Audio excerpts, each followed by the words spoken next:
சுஜாதா எழுதிய கொலை உதிர்காலம் அத்தியாயம் 23. இன்ஸ்பெக்டருடைய குரல் கேட்ட உடனே கணேஷ் தன் அறையை விட்டு வெளியே வந்து படி இறங்கி விரைந்து வந்தான். வெயிட் ஃபார் மீ என்று லீனா பின்னால் ஓடி வந்தாள். இவ வேற என்று அழுத்து கொண்டான். அவுட் ஹவுஸ்குள் நுழைந்து எல்லாரும் பாத்ரூமில் எட்டி பார்த்து கொண்டிருந்தார்கள். அவர்களை விலக்கி உள்ளே சென்றான். பாத்ரூம் அலமாரியை சேதப்படுத்தியிருந்தார்கள். அதன் மர ஃப்ரேமை நெம்பி சுத்தமாக வெளியே இழுத்து வைத்திருந்தார்கள். புத்தகங்கள் அத்தனையும் கீழே சிதறி இருந்தன. நீக்கப்பட்ட பகுதியில் சுவரில் தெளிவாக 2 அடி சதுரத்துக்கு 1.5 அடி ஆழத்துக்கு ஒரு பொந்து தெரிந்தது. அலமாரிக்கு பின் ஒரு இரகசிய பொந்து. அது 2ஆக பிரிக்கப்பட்டு 2 அறைகளாக இருந்தது. 2ம் காலியாக இருந்தன. சீக்ரெட் லாக்கர் மாதிரி பார்த்தீங்களா? அது சரி, உள்ளுக்குள்ளே என்ன இருந்துச்சு சார்? Nothing, almost nothing. ஆல்மோஸ்ட்னா இது பாருங்கள், ஒரு நோட்டு புத்தகம், அப்புறம் ஒரே ஒரு 100 ரூபாய் நோட்டு, அவ்வளோதான் இருந்துச்சு. கணேஷ் அந்த நோட்டு புத்தகத்தை வாங்கி பார்த்தான். பைண்டு செய்யப்பட்ட சுமார் 100 பக்க நோட்டு. அதை பிரித்தான். வெள்ளை தாள்கள், நடுவே தனியாக சில தாள்கள். அந்த தாள்கள் ஒவ்வொன்றிலும் சீராக செங்குத்தாக கோடுகள், கருப்பு மசியில் வரையப்பட்ட அல்லது அச்சிடப்பட்ட வெறும் கோடுகள். 2 அங்குலம் உயரம், ஒவ்வொன்றும் சில மெல்லிய கோடுகள், சில பட்டை கோடுகள். கணேஷை அந்த கோடுகள் கேலி செய்வது போல தோன்றியது. மற்றும் ஒரு அர்த்தமற்ற தடயம். லீனாவின் பெட்டியில் ஆயுதம், விட்டத்தில் காலடி சுவடுகள், காகிதத்தில் வெறும் கோடுகள், ஒற்றை ரூபாய் 100 ரூபாய் நோட்டு. புது நோட்டு கணேஷ். எனக்கு ஒன்று தோணுது, இந்த ரகசிய அறையில் நிறைய பணம் இருந்து அது அப்படி அவசரமாக எடுத்த போது ஒரே ஒரு நோட்டு மட்டும் இப்படி விழுந்திருக்கும் இல்லையா? சாத்தியம் சார். இதுக்கும் பிரிண்ட்ஸ் எடுத்து பார்த்துருங்க. இல்லை நம்பர் எல்லாம் நோட் பண்ணிக்கிட்டு பக்கத்தில் பேங்க்கில் கேட்டு பார்க்கலாம். இந்த கோட்டுக்கு தான் என்ன அர்த்தம்னு கணேஷ் உடைப்பட்டிருந்த அந்த அலமாரியை உற்று நோக்கினான். சேதமாயிடுச்சு. இதில் ஏதோ சாவி துவாரம் பார்த்தீங்களா? இல்லை. பின்ன எப்படி இந்த பின்புறத்து அறைக்கு கதவு?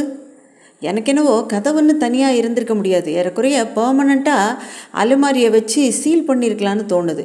அலமாரியினுடைய பின்பக்கத்தில் ஏதாவது ஸ்க்ரூவை விலக்கி திறக்கிற மாதிரி ஏதாவது ஏற்பாடு பண்ணியிருக்கலாம். கணேஷ் மேலே பார்த்தான். மேல் சுவரில் இன்னும் அந்த கால் சுவடுகள் 2ம் தெரிந்தன. சற்று சிறிய கால்கள்.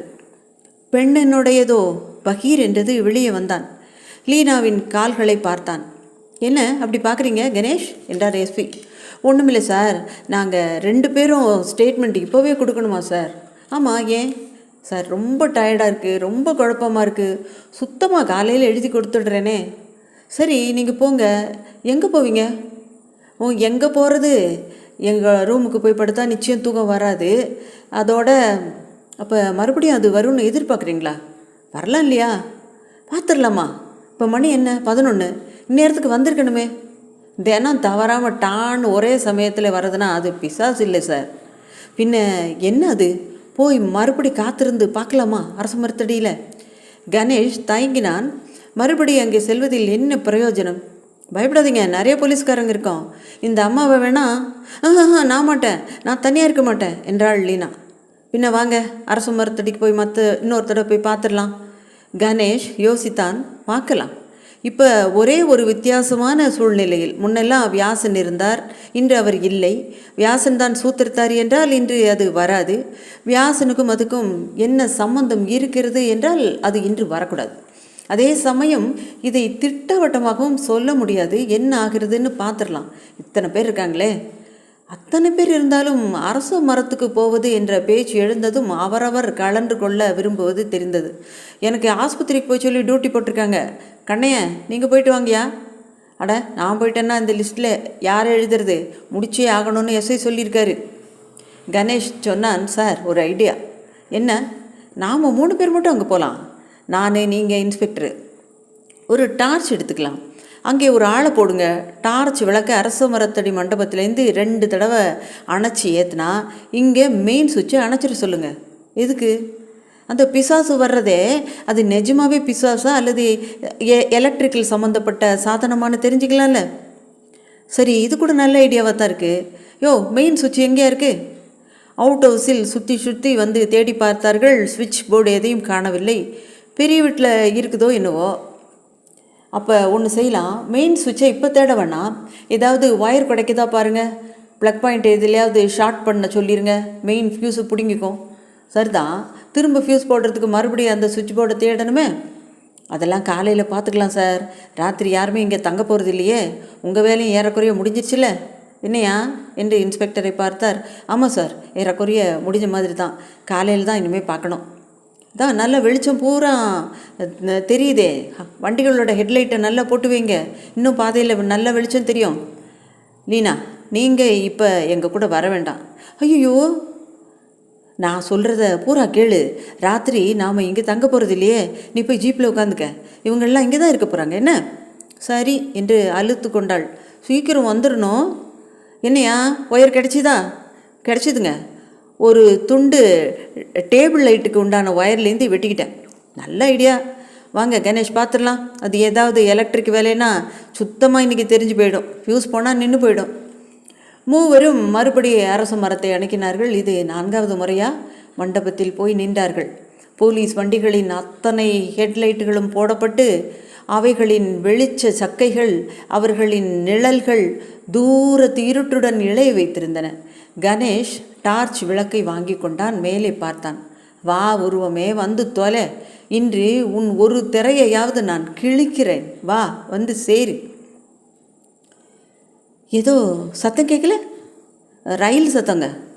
இல்லை இல்லை, சரியா கவனி. கணேஷுக்கும் அது கேட்டு விட்டது. வாங்க, அதே வாங்க, பழைய வாங்க. அப்புறம் அந்த கீழ் தொனி சிரிப்பு, அப்புறம் புத்திரவதி, வித்வ ஜன கோலாகலன். இதுதான். டேய், டார்ச் எடு. வித்வ ஜன கோலாகலன். கணேஷ் டார்ச் விளக்கை அவுட் ஹவுஸ் பக்கம் நீட்டி காட்டி 2 முறை ஏற்றி அணைத்தான். 1 செகண்டு, 2 செகண்டு, 3. இந்நேரம் மின்சாரத்தை அவர்கள் ஷார்ட் செய்து வெட்டியிருக்க வேண்டும். கணேஷ் அவுட் ஹவுஸில் ஜன்னல்களை பார்த்தான். மின் விளக்குகள் அத்தனையும் அணைந்து போயின. இரட்டை இரட்டை பேய் கண்களாக போலீஸ் வண்டிகளின் ஹெட்லைட் வெளிச்சம் மட்டும் பாக்கியிருந்தது. அரச மரத்தை கணேஷ் நிமிர்ந்து பார்த்தான். அந்த சப்தங்கள் ஒலித்தன. இதோ அந்த உருவம், வெள்ளிர் சாம்பல் உருவம், லீனாவை போன்ற உருவம். அதோ அவள் அழுகிறாள், அவள் பின்வாங்குகிறாள், உயருகிறாள். மரத்தின் கிளைகள் வரை உயர்ந்து வீல் என்று சத்தம். பறவைகள் சிறகடித்து சிதற மௌனம். கணேஷ் நிஜமாக பயந்துட்டான். இது மின்சாரம் அல்ல, விஞ்ஞானம் அல்ல, நிஜ பிசாசு. அவனுக்குள் ஒரு பொந்து விழுந்தது போல உணர்ந்தான். கடவுளே, என்ன இதெல்லாம்? எங்கே இதற்கு வியாக்கியானம்? எல்லாமே பேய் அரசாட்சியா? அவங்க சொன்னதெல்லாம் நம்பினதெல்லாம் நிஜமா? நிஜம்தான். எத்தனை முறை பார்த்தாயிடுச்சு, அடிப்பட்டாயிடுச்சு. புலன் அறிவுக்கு அகப்படாத பல விஷயங்களை பார்த்தாச்சு. இன்னும் எப்படி சந்தேகம் இருக்க முடியும்? இது பேய் தான், குடும்பத்தினரை பழி தீர்க்க வந்த பேய். லீனா தான் அடுத்த பலி. ஓடு, அவளை காப்பாற்று, அதுதான் உன் அடுத்த வேலை. இந்த விஞ்ஞான பரிசோதனைகள் எல்லாம் அப்புறம் வச்சுக்கலாம். வாங்க சார், போயிடலாம். சரக் சரக் என்று அவர்கள் விரைவாக திரும்பும்போது, என்னாச்சு உங்கள் தியரி என்றார் எஸ்பி. கணேஷ் எதுவுமே பேசவில்லை, மௌனமாக நடந்தான். உண்மையை சொல்கிறேன் கணேஷ், எனக்கே கொஞ்சம் சிலுத்து தான் போயிடுச்சு. நான் இந்த மாதிரி சத்தத்தையெல்லாம் என் ஜென்மத்தில் கேட்டதில்லை. நரம்பு எலும்பெல்லாம் ஊடுருவி போச்சு. இன்ஸ்பெக்டர் சற்று அதிகப்படியான தப்படி வைத்து அவர்களுக்கு முன்னே விரைந்து கொண்டிருந்தார். இதெல்லாம் எப்படி? நான் எப்படி கோர்ட்டில் சொல்ல முடியும்? ரிப்போர்ட்டில் எப்படி எழுத முடியும்? இதுக்குன்னு ஒரு கமிட்டியே போடணும் போல இருக்கே. பார்த்ததை சொல்லித்தானே சார் ஆகணும் என்றான் கணேஷ். டவுனுக்கு வெளிப்புறமாக இருந்த பிடபிள்யூடி பங்களாவில் அன்று இரவை அவர்கள் கழிக்க சூப்பரண்ட் ஏற்பாடு செய்து தந்தார். கணேஷுக்கு வசந்தை இப்போதே போய் பார்க்க வேண்டும் போல் இருந்தது. வேண்டாம், அதிகாலையில் பார்த்து கொள்ளலாம் என்று தீர்மானித்தான். 2 கை நீட்டிய ஈஸ்ட் சேர் அங்கே இருந்தது. அதில் அயர்ந்து விழுந்தான். லீனா கட்டிலில் சுருட்டி படுத்து கொண்டாள். விளக்கு இருக்கட்டும் கணேஷ். பாதி தூக்கத்தில் ஏனோ விழித்து கொண்டான் கணேஷ். லீனா எங்க? கட்டில் காலியாக இருந்தது. குபுக்கென்று 150% விழித்து கொண்டு விட்டான். பாத்ரூம் போயிருக்காளா லீனா என்று கூப்பிட்டான். பதில் இல்லை. வாயில் புறத்து கதவை பார்த்தான். திறந்திருந்தது. உள்பக்கம் தாளிட்டிருந்ததை யார் திறந்தார்கள்? லீனா எங்கே?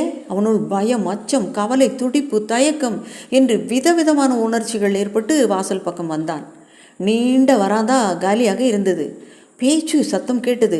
இடதுபுறத்தில் லீனாவின் குரல் கேட்டது போல் இருந்தது. வராந்தா திரும்பிய அந்த இடதுபுற மூலையின் மறைவில் இருந்து கேட்டது. கணேஷ் மெதுவாக சப்தமில்லாமல் குரலை நோக்கி சென்றான். லீனா சன்னமான அடி குரலில் பேசி கொண்டிருந்தாள். அப்புறம் என்ன செஞ்சாங்க, 3 பேர் என்னை விட்டுட்டு அரச மரத்தடிக்கு போனாங்க.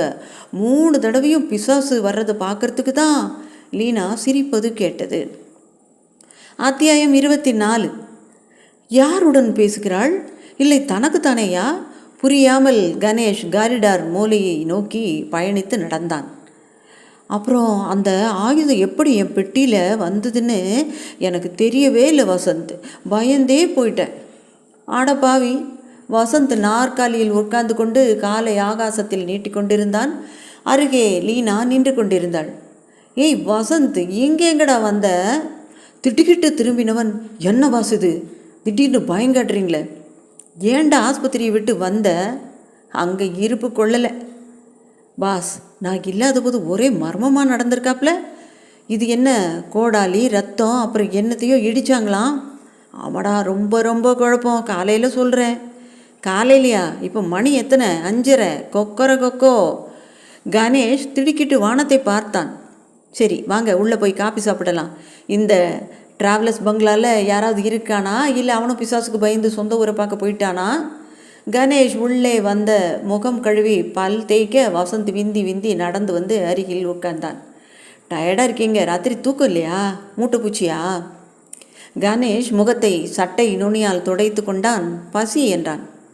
லீனா, நீ என்ன பண்ணுற? பொடி நடையா போய் வாசலில் யாராவது இருந்தாங்கன்னா சூடா 3 கப்பு. ஏய் அவளை அனுப்பாத வசந்த், நான் போகிறேன். இல்லைன்னா கார் எடுத்துகிட்டு 3 பேருமே டவுனுக்கு போகலாம். என்னால் யாரையாவது பிடிச்சிட்டு தான் வர முடியும் பாஸ். என்ன பிடிச்சிக்கோ. லீனா, நீ சும்மா தானே இருக்க, அப்படி கைத்தாங்களா வாயேன். Vasanth, be serious. சரி சீரியஸ். உக்காரு, நடந்தது எல்லாத்தையும் சொல்கிறேன் சொன்னான். வியாசன் கணேசுக்கு எழுதியிருந்த அவசர அரைகுறை கடிதத்தை அதில் வெங்கடேஸ்வரனை 6, லீனாவின் பெட்டி விவகாரம், பாத்ரூம் விட்ட அடிச்சுவடுகள், புத்தக அலமாரிக்கு பின்னாரே ரகசிய அறை, வெள்ளை தாளில் கோடுகள், ஒரே ஒரு ரூபாய் நோட்டு, அந்த உருவத்தை மறுபடியும் பார்க்க சென்றது, கோர்வையாக சொல்லிக்கொண்டே இருந்தான். மின்சாரம் தடைப்பட்ட பின்னும் அந்த உருவம் தெரிந்ததா? ஹோல்டான், எனக்கு இப்போவே மயிரை பிச்சுக்கணும் போல இருக்கு என்றான் வசந்த். அவ்வளோதாண்டா. இந்த வெங்கடேஸ்வரனை 6, இந்த வியாசனோட கடுதாசியை பற்றி தான். அவரை 6 மணிக்கு சந்திக்கணும்னு எழுத நினச்சி பாதியிலே கடுதாசி தடைப்பட்டு போயிருக்கலான்னு யோசித்தேன். கில்லாடி நீங்கள். அல்லது கொஞ்சம் லேட்டரல் திங்கிங். என்ன, வெங்கடேஸ்வரனை 6 புள்ளி புள்ளி புள்ளின்னு ஒரு டெலிஃபோன் நம்பர் கான்டாக்ட் பண்ணுங்கன்னு எழுத நினச்சிருக்கலாம் இல்லையா? கணேஷ் சற்று பிரகாசமானான். உனக்கும் மூளை இருக்குடா. சாப்பிட்ட மீன் வறுவல் எல்லாம் நேரம் மேலே தானே போகுது. பார்த்தியா லீனா, கணேஷ் எனக்கு மூளை இருக்குன்னு ஒத்துக்கிட்டார். சார் யார் தெரியுமா? 18வது அட்சர கோட்டைக்கு கீழே இவரை விட்டா. வாயை மூடுறா. இப்போ அந்த வெங்கடேஸ்வரனை தாண்டா பார்க்கணும். மெட்ராஸ் டெலிஃபோன் டைரக்டரியில் இருக்கிற அத்தனை வெங்கடேஸ்வரனுக்கும் அவன் ஃபோன் நம்பரில் 6ல் ஆரம்பித்தா அடுத்து என்ன? ஆயுதம். அதை லீனாவின் பெட்டிக்குள்ளே வச்ச சந்தேகத்தை அவள் பேரில் வைக்கிற பிரயத்தனமாக இருக்கலாம். பெட்டி பூட்டியிருந்ததா? ஆமாம். வசந்த் லீனாவை முறைத்தான். லீனா, என்ன செஞ்ச சொல்லிடு. கொஞ்சம் அந்த பக்கமாக ஒதுங்கி நின்றுட்டு உண்மையை கக்கு. ஐயோ, எனக்கு ஒன்றுமே தெரியாதே. Familiar line. எனக்கு என்னவோ பாசு, இந்த பொண்ணு முழிக்கிற மொழி சரியா இல்லை. இவ தான் எல்லாத்தையும் நடத்தி வைக்கிறான்னு ஒரு சகோதர பட்சி சொல்கிறது. லீனா உடனே அழ ஆரம்பித்தாள். இது என்ன சுச்சி போட்டா மாதிரி அழறாளே. நான் ஒன்றை சொல்லலை நான் உனக்கு ஒரு ரெட்டை சகோதரியை இருந்து சின்ன வயசில் புயல் காற்றுல பிரிஞ்சிட்டிங்களா? உய் என்று புயல் காற்று போல ஊதினான். வசந்த், சில சமயத்தில் நீ ரொம்ப இருக்கிறேன், என்ன பண்ணுறது? ரத்தம். எங்கள் அம்மா என்னை உண்டாயிருக்கிற போது பிளேடை முழுங்கிட்டாங்களாம். இதை பாருங்கள், சிரிச்சிட்டா. சரி, நீங்கள் மேலே சொல்லுங்கள். விட்டத்திலே காலடி சுவடு, அதை பார்த்துட்டு தான் நான் க்ளீன் போல்டு. பிசாசு அங்கே தொங்கினதாக தான் அர்த்தம். பொறையறாதா அதுக்கு? புரியலை எனக்கு. எல்லாத்தையும் விட நீங்கள் கடைசியில் சொன்னதான் ரொம்ப கடிக்குது. அந்த ஃப்யூஸை பிடுங்கிட்டா படக்குன்னு மறைஞ்சிருக்க வேண்டாமா அது? அப்போ எல்லாம் பிசாசு வேலை தானா? வீட்டுக்கு போயிடலாமா? எனக்கும் பிசாசு தீரல நம்பிக்கை வந்துடுச்சுடா. நீங்கள் என் கட்சிக்கு வந்துட்டீங்க பாஸ். நான் தான் ஆரம்பத்துலேருந்தே சொல்லிட்டு வரேனே, நமக்கு தெரியாத விஷயங்கள் நிறைய இருக்குது. முந்த நாள் கல்கி என்னவோ சிறப்பு இதழ்னு போட்டிருந்தாங்க, படிச்சுட்டு இருந்தேன். பக்கத்துக்கு பக்கம் பிசாசை பார்த்த சம்பவங்களை வாசகர்கள் எழுதியிருக்காங்க. எல்லாருமா போய் சொல்லுவாங்க, எல்லாருக்குமா மனப்பிரேமை. நீங்களும் தான் விஞ்ஞானம் விஞ்ஞானம் நடிச்சுக்கிறீங்க. எங்கே உங்கள் விஞ்ஞானம்? சுவிட்சை அணைச்ச உடனே புசுன்னு போயிடுச்சு. வா போகலாம். மூவரும் காரை எடுத்துக்கொண்டு டவுன் பக்கம் போனார்கள். அங்கே இருக்கிறதுலேயே சுமாராக இருந்த காயத்ரி பவனில் ஃபேமிலி ரூமில் போய் உட்கார்ந்தார்கள். வெறும் இட்லி காஃபி 3 பிளேட் ஜல்தி என்றான் வசந்த். சாப்பிட்ட பின் தெம்பு வர மூவரும் போலீஸ் நிலையத்துக்கு புறப்பட்டார்கள். பாஸ், இங்கே இருந்து எவ்வளோ சீக்கிரம் கிளம்ப முடியுமோ கிளம்பி மெட்ராஸ் போயிடணும். எனக்கு கொஞ்சம் புக்ஸு பார்க்கணும், கொஞ்சம் தகவல்கள் சேர்க்கணும். அந்த PK கிருஷ்ணமூர்த்தியை மறுபடி போய் பார்க்கணும். என்னை போலீஸில் விடுவாங்களா? கேட்டு பார்க்கலாம். போலீஸ் நிலையத்தில் வாசலில் 7-8 பேர் நின்று கொண்டிருந்தார்கள். என்ன கணேஷ், வந்துட்டிங்களா? ஸ்டேட்மெண்ட் ரெடியா? இதோ இப்போ எழுதி கொடுக்குறேன் சார். அதோட லீனாவோட ஸ்டேட்மெண்ட்டும் வேணும், அதுவும் தரேன் சார். வேறு ஏதாவது கிடைச்சிதா? முக்கியமாக ஒன்றும் இல்லை. டாக்டர்கிட்ட அந்த ஆயுதத்தை காட்டினதில் கொலை ஆயுதம் இதாக தான் இருக்கணும்னு சொன்னார். பொட்டி பூட்டியாக இருந்தது? ஆமாம் சார். ஏம்மா, அதுக்கு 2 சாவி எதுவும் இருக்கா? பொட்டியா? என்ன பொட்டி என்றான் வசந்த். ஓவர் நைட்டு சூட்கேஸ் மாதிரி. அந்த பூட்டுகளை நிறைய சாவி திறக்கும் சார். ஒரு சின்ன கம்பி இருந்தால் கூட போதும். ஓ, நிறைய திறந்து பழக்கமோ? சார், ஹாஸ்டலில் சார் என்றான். சரி, நீங்கள் அந்த ரூமில் போய் உட்காந்துக்கிட்டு நிதானமாக எழுதி கொடுங்க. CID டிபார்ட்மெண்ட்லேருந்து ஸ்பெஷல் ஆஃபீஸர்ஸ் 2 பேர் வராங்க. அவங்க வர்ற வரைக்கும் இங்கிருந்து பதில் சொல்லிட்டு போங்க. நாய் என்ன பண்ணிச்சு சார் என்றான் வசந்த். அந்த பாத்ரூம்லேயே சுற்றி வந்துச்சு. எதுக்கும் பண்ணையில் துப்புரவா தேட சொல்லியிருக்கேன். ரொம்ப பெரிய ஏரியா, அதில் 100 ஆள் மறைஞ்சிருக்கலாம், 100 தடையும் புதைஞ்சிருக்கலாம். கணேஷ் லீனாவை அழைத்து கொண்டு அறைக்குள் சென்றான். டிபார்ட்மெண்ட்டின் பழுப்பு காகிதத்தில் தெளிவாக எழுத ஆரம்பித்தான். நான் ஜே கணேஷ், வயது. வசந்த் லீனாவுடன் வெளியே சற்று நடந்தான். அவர்கள் சென்றதும் SP உள்ளே வந்து, என்ன கணேஷ் எழுதிட்டீங்களா என்றார். ஏறக்குறைய முடிஞ்ச மாதிரி தான். நீங்கள் சொன்னாப்பிலே தோட்டம் பூரா எலக்ட்ரிக் ஒயரு, லவுட் ஸ்பீக்கர் ஏதாவது மறைஞ்சிருக்கான்னு துப்புரவாக தேடி பார்த்துட்டோம். ஒன்றுமே கிடைக்கல. மண்டபத்தில் அங்கேயும் இல்லை. கல்லை பிரித்து கல்லுக்குள்ளே ஏதாவது ஒட்ட வச்சுருந்தா தான் உண்டு. எனக்கு என்னவோ அப்படி எதுவும் இருக்கிறதா தெரியல. அரச மரத்தை பாதியாக வெட்டுறதை தவிர பாக்கி எல்லாம் பண்ணியாச்சு. எங்கே உங்கள் சிஷ்ய பிள்ளை? வெளியிலே காரில் இருக்கான் சார். அந்த பெண்ணோட ஸ்டேட்மெண்ட் எடுத்துகிட்டு இருக்கான். ஏன் கணேஷ், அந்த பொண்ணு தானே சொத்துக்கு வாரிசு? ஆமாம் சார். சொத்துக்கு ஆசைப்பட்டு யாராவது இதெல்லாம் பண்ணுறாங்களா? சொத்துக்கு ஆசைப்பட வேண்டிய ஒரே ஆள் குமாரவியாசன் சார். அவர் தான் போயிட்டாரே. லீனா உங்கள் கிளைண்ட்டு தான். பார்க்குறதுக்கு பொம்மை மாதிரி, ஒன்றும் தெரியாத பாப்பா மாதிரி தான் இருக்குது. இருந்தாலும் இந்த அறியாத்தனத்துக்கு பின்னால் ஏதாவது மறைஞ்சிருக்கலாமா? ஒரு இயக்கமே இருக்கலாமா? நீங்கள் புத்திசாலி. அந்த மாதிரி இருந்தால் உங்களால் அவளால் அதிகமாக நேரம் ஏமாற்ற முடியாது. தற்போதைக்கு லீனாவை ஒரு ஆதாரம் அதுக்கு எதுவும் இல்லை தான். ஆனால் நீங்கள் ஏதாவது புதுசாக கண்டுபிடிச்சிங்கன்னா அதை எங்களுக்கு கண்டிப்பாக சொல்லணும். என் கடமை சார். நிச்சயம். ராத்திரி அவள் பெட்டியில் அந்த ஆயுதத்தை பார்த்த உடனே உங்ககிட்ட சொன்னேன் இல்லையா, அது மாதிரி. சரி, என்ன பண்ணுறதா உத்தேசம்? CID ஆஃபீஸருக்கு வர்றதுக்காக நாங்கள் காத்திருக்கணுமா? நாங்கள் மெட்ராஸ்க்கு அவசரமாக போகணுமே. அவங்க நாளைக்கு தான் வராங்க. நீங்கள் போங்க, வேணும்னா தகவல் சொல்லி அனுப்புகிறேன். கணேஷ் ஸ்டேட்மெண்ட் காகிதத்தை இவரிடம் கொடுத்து விட்டு நிலையத்துக்கு வெளியே வந்தான். அத்தியாயம் 25. லீனா, இன்றைக்கி ராத்திரி மெட்ராஸ் கிளம்புறோம் நாம். நீ மெட்ராஸில் எங்கே தங்குவ? எங்கள் காலேஜ் ஹாஸ்டலுக்கு தான் போகணும். உங்கள் காலேஜ் ஹாஸ்டல்லையா? நீ தனியாக இருக்கிறது அவ்வளோ உசிதமாக எனக்கு படலையே என்றான் கணேஷ். நான் தீபக்கை வரவழைச்சிக்கிறேனே. ஹாஸ்டலுக்கா? விடுவாளா? ஹாஸ்டலுக்கு இல்லை, தனியாக ரூமுக்கு. வயசு பொண்ணு, வயசு ஆம்பளை, என்ன தான் நீ கட்டுப்பாடாக இருந்தாலும் பருவம்னு ஒன்று இருக்கு பாரு. நான் ஒரு ஏற்பாடு யோசிக்கிறேன் இல்லைனா. எஸ்டேட்டு உன் பேரில் வந்தப்புறம் என்ன செய்கிறதா உத்தேசம்? விற்றுருங்க. அதை விற்க முடியாது. குத்தகை மாதிரி யாருக்காவது கொடுத்துடலாம். சித்தப்பா கூட ஒரு தடவை என்கிட்ட கேட்டார், சொத்து உன் கைக்கு வந்தப்புறம் லீஸுக்கு விட விருப்பமானு. பாம்பேயில் ஒரு பார்ட்டி தயாராக இருக்குன்னு சொன்னார். இப்போ ஒருத்தனும் லீஸுக்கு எடுக்க மாட்டான். பேய் அடித்து ஆள் க்ளோஸ் ஆகிடுவான்.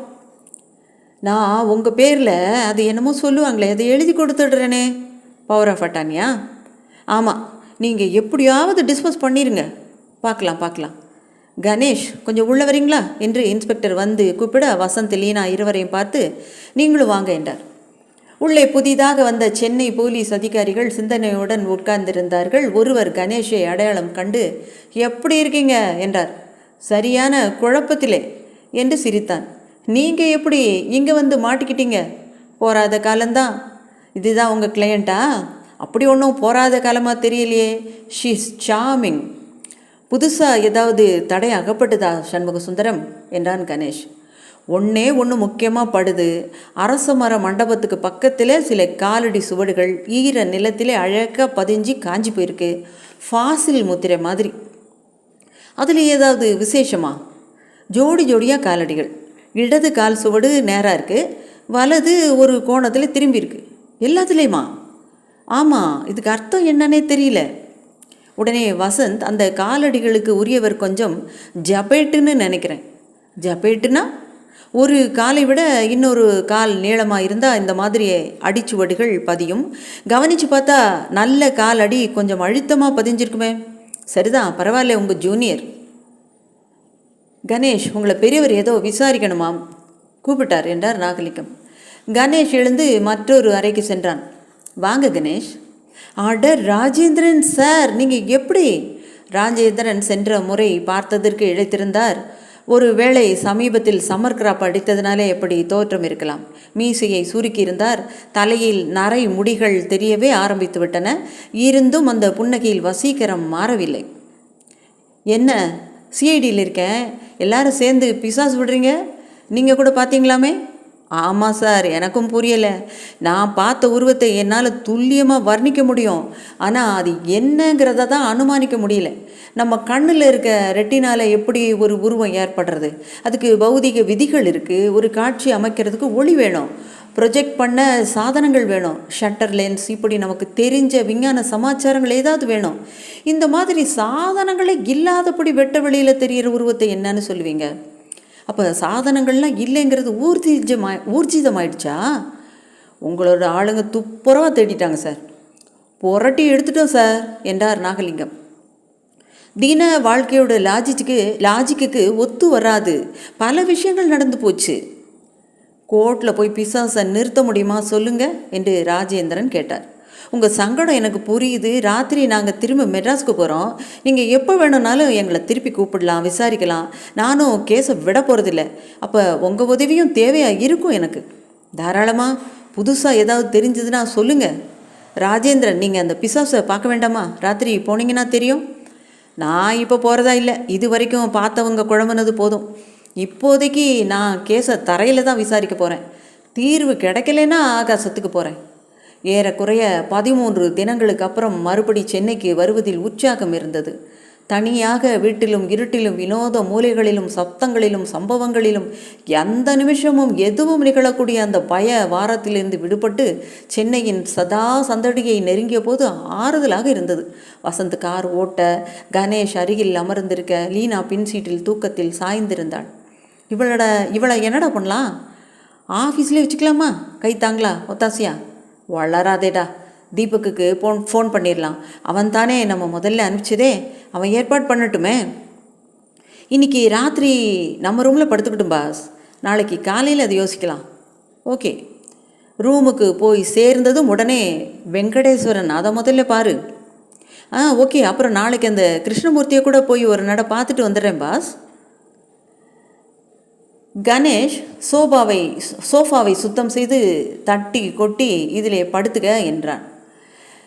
வசந்த் டெலிஃபோன் டைரக்டரியை புரட்டி வெங்கடேஸ்வரன் பக்கத்தை தேடினான். வெங்கடேஸ்வரன் 1 2 நிறைய வெங்கடேஸ்வரன் இருக்காங்க பாஸ். 6ல் ஆரம்பிக்கிற ஒவ்வொருத்தருக்கும் ஃபோன் பண்ணு. முதல் எண்ணை சுழற்றினான். ஹலோ, மிஸ்டர் வெங்கடேஸ்வரன் இருக்காரா? நீங்கள் யார் பேசுகிறது என்றது பெண் குரல். நான் அவர் டெல்லி ஃப்ரெண்டு குமார் வியாசன்னு எங்களுக்கு ஒருத்தரும் ஃப்ரெண்டு இல்லையே.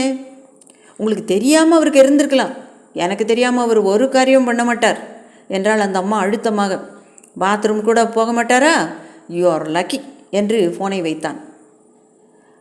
அடுத்த வெங்கடேஸ்வரனை முயன்று பார்த்தான். ஹலோ, மீறி எவரு காவலா?